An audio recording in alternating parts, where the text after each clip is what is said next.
Hi guys! So una, i-share ko sa inyo yung original vacation plan namin. Alam nyo ba, 1 year in the making ito. As in, plinano at inaral ko yung magiging itinerary namin. Dapat 1 month yung vacation namin. So, it involves America, yung Alaskan cruise, at saka Canada. So, yun nga, yung first leg ng trip namin is US. So, yung first 2 days, yun yung meeting with the family, yung with the relatives na may reunion.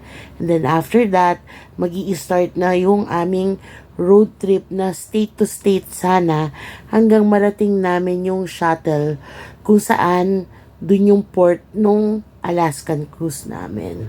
So, dapat California muna kami, Nevada, Utah, Idaho, Oregon, and then yung Washington nga, kung saan kami sasakay ng barko. Na sana 7 days Alaskan cruise yon kasama ang mga biyenan ko. Then after the cruise, dapat lilipad kami from shuttle to Canada to meet yung brother-in-law ko at saka yung mga cousins ko.